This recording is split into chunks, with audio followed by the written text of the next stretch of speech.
Assalamu alaikum. Assalamu alaikum.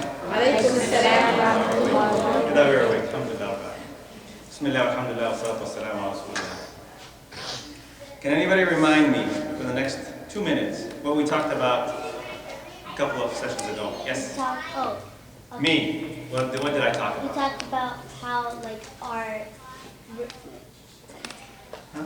how the human, about Adam and Eve. About Sayyidina Adel, about Sayyidina Eve. What am I talking about? What's the topic that I'm talking about? Yes? The stories of the prophets. Inshallah. What were some of the things that we wanted to learn about the prophets? Or why are we studying about the prophets? To see what?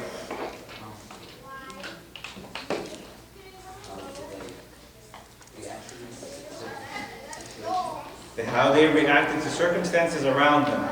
Because what did they have? They had a message, right? To deliver. And the people around them, did they believe in this message? No, they didn't. So there were people that were against them. And they were trying to explain to them the message of Allah subhanahu wa ta'ala. Right? So we left it last time.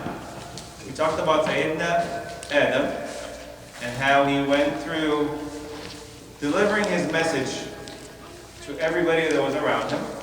We talked about Qabil and Habil and what they went through. We left it with one little piece at the end. Prophet Adam, before passing away, what did he do? And I told you to try to look into it. He passed down all his knowledge to Sheeth. Sheeth. He passed down all his knowledge to his son Sheeth. Sayyidina Sheeth. So today we're going to start talking about Sayyidina Sheeth. Sayyidina Sheeth is not mentioned in the Quran. However, he's mentioned in other hadith and other areas. Now, one thing we need to understand, and when we start going through the stories of the prophets, we need to understand how Islamic history is addressed. Historians look at it this way.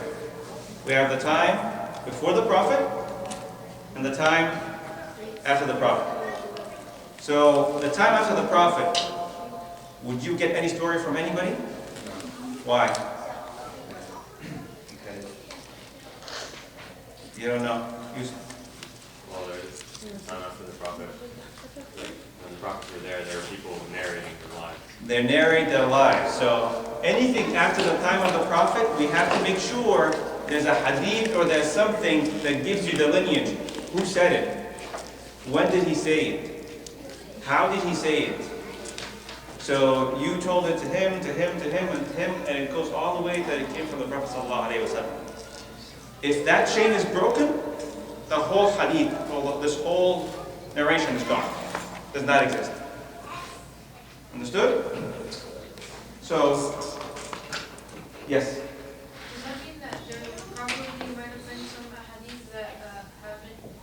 That are not correct. Yes, that is correct. That's why we have to understand that there's a whole science called ilm hadith. And before getting to ilm hadith, they talk about ilm rijal. They talk about the people that narrated the hadith. They know their character. They got to make sure there's a whole list of criteria to accept a hadith. Each scholar has a list of criteria how they accept this hadith. So, but this just give you an idea. This happens after the time of the Prophet. Before the time of the Prophet, how would they get history? Where would they get it from? Who are the people that came to the Prophet before the Prophet? The Jews, the Christians, they have the Torah, the Old Testament, right? All that stuff, in Islam it's called Israeliyat. Okay? That came in the Bible. So now we have two categories. After the time of the Prophet, we take what? Hadith. Before the time of the Prophet, we rely on what was mentioned in the Bible and the Torah. Now, one thing we need to understand, is it all correct? Do we take it all? Do we reject it all? There's three categories. Information that we would reject, because the Quran came after and abrogated it, or removed it, or changed it. Right? Two, something that's exactly the same. Similarly, the creation of Adam or the creation of Hawa, there's variation of that follow that we do not take. We just take the parts from the Islam. So if it matches what we have, we accept it.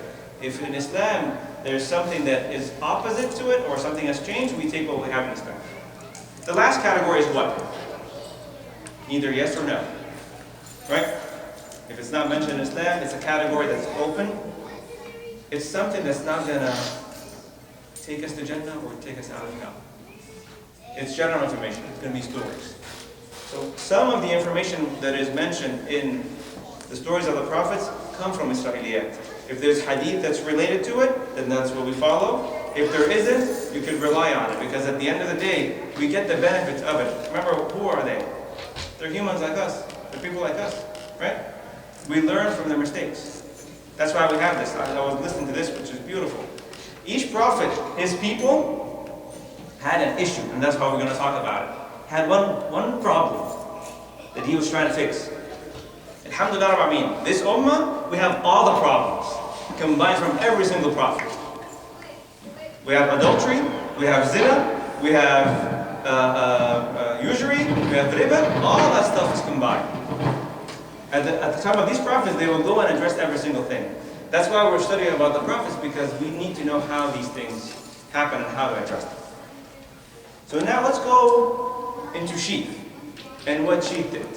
Sheeth is a well-known son of Sayyidina Adam, descendant of Sayyidina Adam. It was narrated that he got approximately 50 books over what Sayyidina Adam taught him.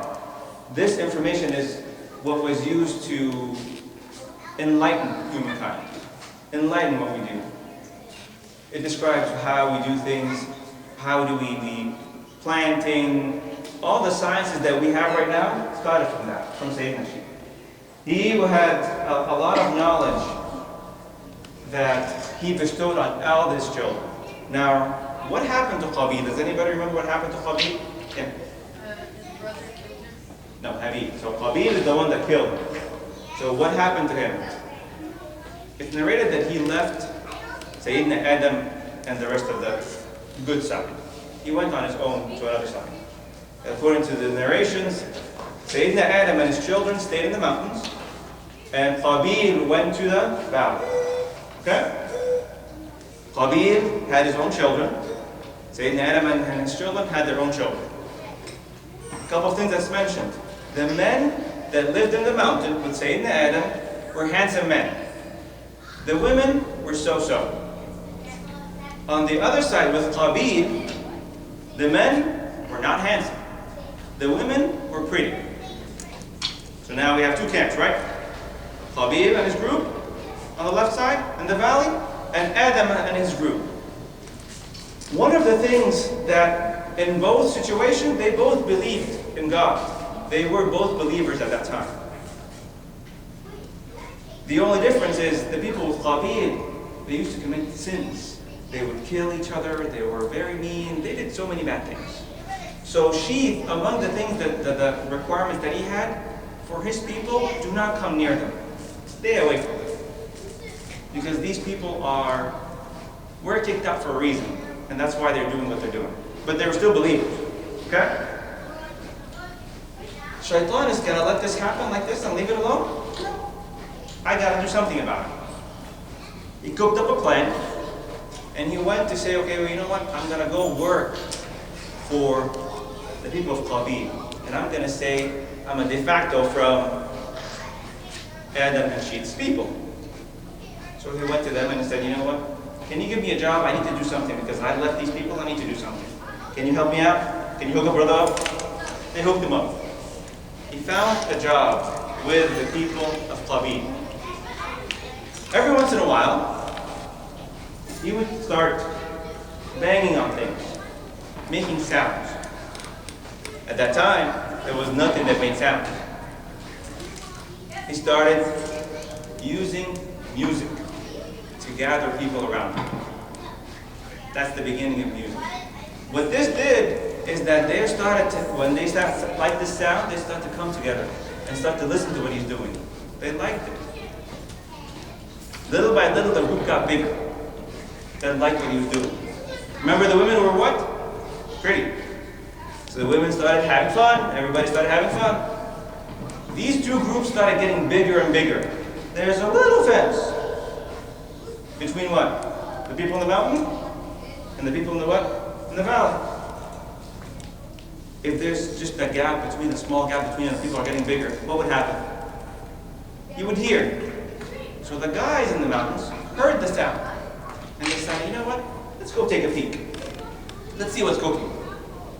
They went and they started looking at what's going on the other side. They found that they have music, they have sounds, they have fun stuff. There's so much elaborate stuff that's going on their end, and they're there in the dungeon, so-called. So little by little, that group that's on the fence started getting bigger. And they started listening to more. What were the men on the mountains? How did they look like? Handsome. And what were the women? On the Khabith side, they were pretty. The women noticed the men on Khabith side are prettier than they were handsome than the ones that are on their side. I need some of that. Give me some of that. What did they do? And that's the beginning of zina, tabarruj al-jahiliyyah, makeup, and making themselves prettier so they can lure these men down. That's how it started. So the men started coming across and seeing how things were going, little by little. And remember, it all starts with a drop. It all starts with a drop. If you leave the faucet, if I bring a faucet on concrete and let it keep dripping, after a while it's going to make a hole.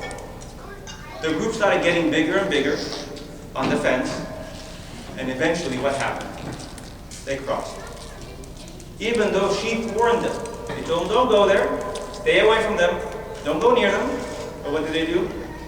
We're just watching, we're just listening, we like what we see, we're not going to do anything, we're just standing right here.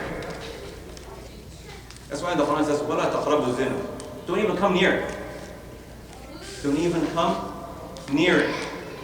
They were on the fence until they crossed.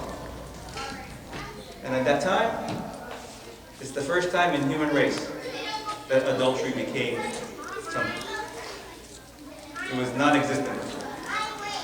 It all started with little things. Very little things. He started drumming, people started coming, the group started getting bigger, they stood on the fence. Yes, dear? I have a question. Yeah? So, did Shaitan tell someone, give someone the idea of music? Or No, he was تمثل لهم في رجل. So he became a man. And he started doing the sound. why didn't he do that? He can't do that. He can't.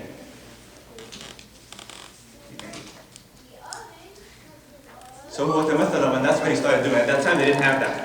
That didn't exist. So that's what it started. So Sheeth kept telling his children and children and children.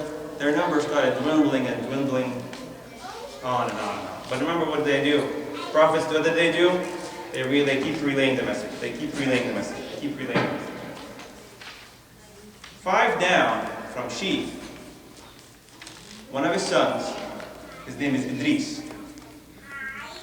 Idris was narrated that he was born when Adam was 840 years old. And he witnessed about 120 years from Sayyidina Adam. Is narrated that he died at the age of 960. So he witnessed part of the time with Sayyidina Adam. And one thing that was very known about Idris, there's so many things known about him, but one of the things that was known about him, he memorized all the books that came to Adam. He memorized all the books that came to Sheeth. So he was very knowledgeable, extremely knowledgeable, to the extent that every group of people back in the day wanted to claim him. So the Egyptians claimed him as he being one of their prophets, and the Jews claim him. People in Greece claim him as he's one of the gods. Because he was everywhere, he traveled. It's narrated that he was born in Babylon, but he traveled all over the place. For one reason, he wanted to spread the message. And he had so much knowledge that it's narrated that he taught the Egyptians how to measure the Nile, the level of the Nile. He used to sew his clothes. He was one of the first ones. It's narrated also he was the first one that would write with a pen, would actually write. Nobody before that time would write. So he was the first one to write. So all these things are referenced back to Idris. One of the other things that I mentioned about Idris, from the good deeds that he was doing tremendously, Allah subhanahu wa ta'ala revealed to him that every single person that is doing good deeds on earth right now, what? You're getting a reward for it. So what did he think in his head? You know what? I want to get more. How do I get more of that? He's a prophet, and he's considered the third one. So he said, I want to talk to Malak al-Maut and ask him to see if he can extend my life. So he asked one of the angels that, can you please, this is narrated in Israeliyat. So we take it as is, and it's not true or false. But I'll explain in a minute what happened after that. He takes it and he said, I want to go to the Malak al-Maut and tell them that I want to extend my life because I need to get more. So he takes him and he said, okay, let's go up to the heavens and talk to Malak al-Maut. In the fourth heaven, he stops because he meets Malak al-Maut. And he started talking to him and he tells him that this is what I'm doing and I want to extend my life because I want to get more reward. What does he tell him? Then Allah subhanahu wa ta'ala ordered me to take your life in the fourth heaven. And I didn't know how I was going to do it. Now I know why. And it's also mentioned in the Quran, وَرَفَعْنَاهُ مَكَانًا عَلِيًّا. It's mentioned that it's elevated, so that some of the scholars relate that that's what it is.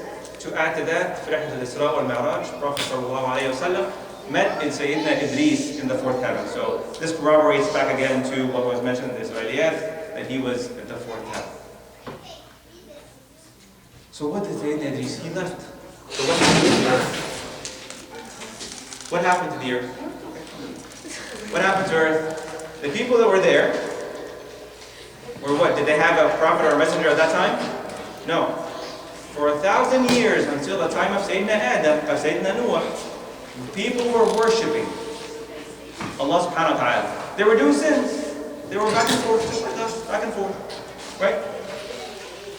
There were 5 people that are mentioned in the Quran. وَدْ وَسُوَاعُ وَيَغُوث وَيَعُوقُ وَنَسْرَ. They were very, very, very pious people.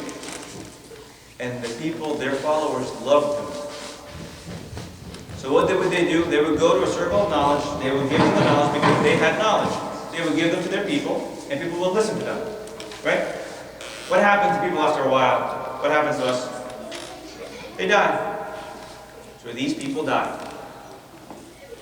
After they die, Sultan goes to the followers that they used to live there. He says, you know what? Since you're falling asleep, I'll tell you what they told me. He said, you know what? You like these people, right? I said, yes. I like these people. So if I like these people, they died. You want to remember them. How about this? Just take this rock, put it right there where they used to sit. Okay? So next time you pass by, you remember what they used to tell you. Okay? So that's what they did. They started putting rocks where these people used to sit. So when they passed by, you remember, oh, you know what? Your grandfather used to sit here and he used to give us lectures and he used to give us this and he used to explain to us certain things about our religion and all that. That generation passes. Comes to the next. But I don't remember how they look like. I have a better idea for you. How about this? Let's start to build them a statue that looks similar to them. That way, when people pass by, they remember what they did and they know how they look like. So they started building statues of how these people look like. Statues. And people will go and not worship them. They remember what they used to do. Generation after generation after generation. What happened? Yep. Idol worshiping. Not worshiping them per se. They think that they're their connection to Allah. But that's when idol worshiping happens. Little by little. It starts with something very minute. But what does it do? Snowball effect. It gains momentum as it goes. You don't stop it in its track. It gains momentum as it goes. This happens until the time of Sayyidina Nuh. That's where we're going to stop today. I'm going to continue notes that next time. So right now, what have we talked about? What have we learned from what we just talked about? And you know what? If you look down, if you look up, look behind you, I'm going to pick on you. So don't do it. Just raise your hand and tell me something you've learned. I have my list here. Yes. Shaitan was the person that started music. Okay. What else? How did he do it though? How did he do it? Yeah. Little by little. No, it's just really knocking on something. It's a sound. Bit by bit, it's starting adding up. Yeah. People start worshiping, idol worshiping by putting rocks, and then people start building on it until they stop. Perfect. But how did he do it? Did he tell me, you know what? Go worship this idol. Is that what he told him? What did he tell him? You're just putting this to remember your dad. You're putting this to remember a scholar that you like. That's it. That's all he did. Left you after that. Yes? Stay away from bad things. Stay away from bad things and bad people. Where you see that line? Remember that line that they crossed? It's just one line. One line that they crossed. I'm just watching. I'm not doing anything. You guys know what I mean? I didn't do anything. I'm just standing on the line. What else? Anything else? Snowball effect. Starts little. Things start little. And trust me, they do start little. And before you know it, it rolls. Yeah. Like two groups of people. Mm-hmm. One in the mountain, one in the valley. Who was in the mountains? Adam and his people. And who was in the valley? Why are you playing this one? Keep going down. So who was in the valley?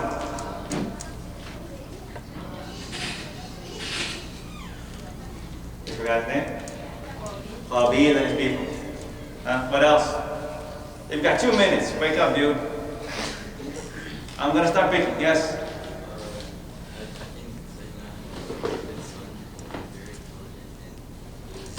Sheeth Idris?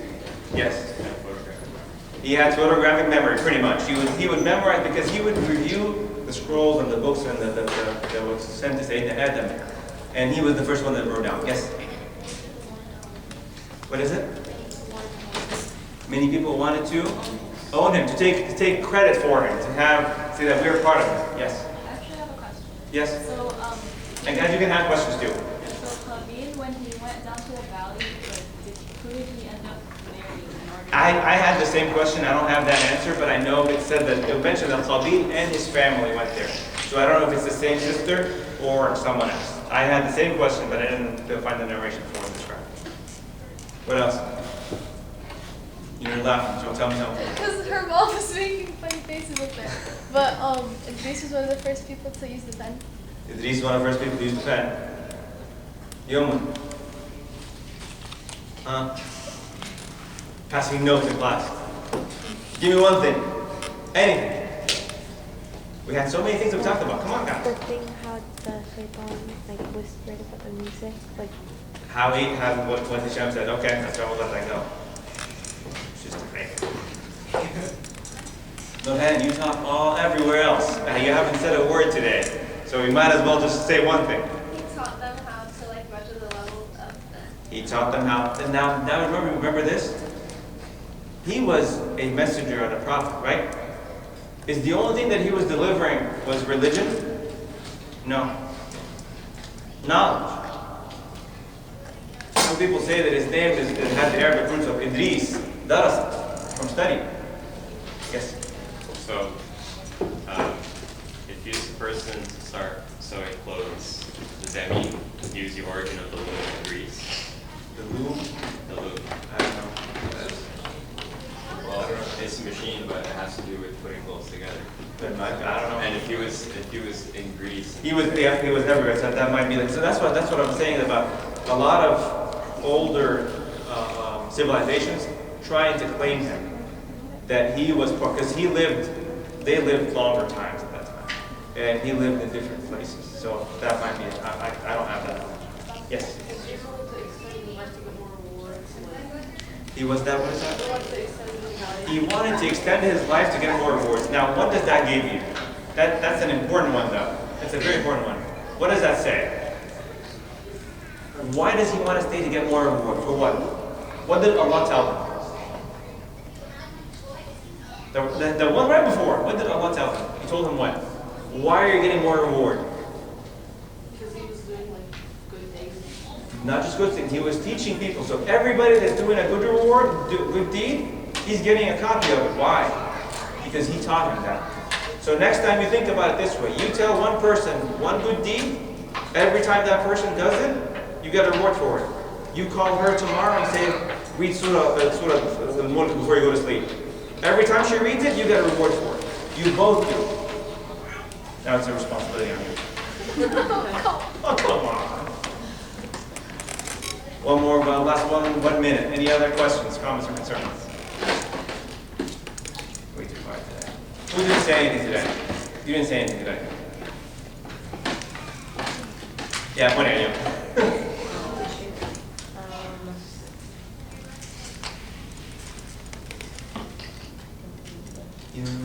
Just one thing. Hold on. He did in the beginning. I pulled his leg a little bit. He did too. Just one thing. I have a question. Yeah, that's fine. You How said to turn the table? Learn, guys. This is how to turn the table. Someone asks you a question, you have no idea what you were listening to. I have a question. So you remember something. Go ahead. when you said that the girls would wear makeup, is that like where makeup started? It's where even it's in the mention of the Quran. It's tabarruj. Tabarruj is not necessarily just makeup. It talks about all these things together. But tabarruj, zina, jewelry, whatever that case is. I don't have the literal translation. If it's actually rouge and all that stuff, I have no idea. But that's the word tabarruj. It's even mentioned tabarruj al-jahiliyyah al-ula. That's what they used to do, and that's where it started. That's where it originated. Yeah. Can Shaitan do the thing where he like turns into a man? Can Shaitan do what? Can he still come to you in like a human form? I don't know if Shaitan can come into human form anymore. I don't have that information. I always say if I don't know, I don't say I don't know.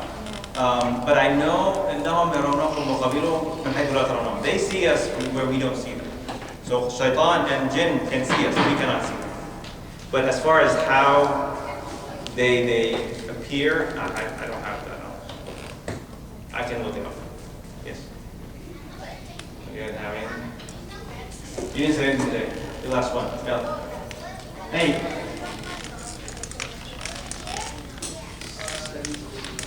His lips are good for the That's his answer every class. I didn't know that the people on Obed's side were like the one who were pretty. The one pretty. Now this is the thing. This, just so you know, being pretty or not pretty, right now it's not the concept. The idea is there is something in the whole story of how they take little things. You always look at what's not with you. The men on Adam's side, what did they do? They looked at the women on the other side.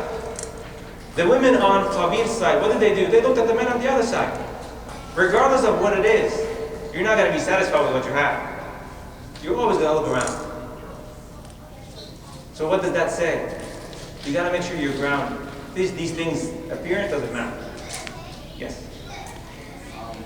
Everything you talked about starts from something small. Starts from something small. Snowball. Yes? Last question. Would some of the people from the mountain go to the valley? Would some of the people from the valley go to the mountain? The people from the valley never went to the mountain, but the people from the mountain went to the valley. They kind of dragged some of the people over to the mountain, to the valley. That was a one-way traffic. So what we're going to talk about next week? Sayyidina Nuh, inshallah. That's going to be a long one. So you better prepare. Deal? Not long.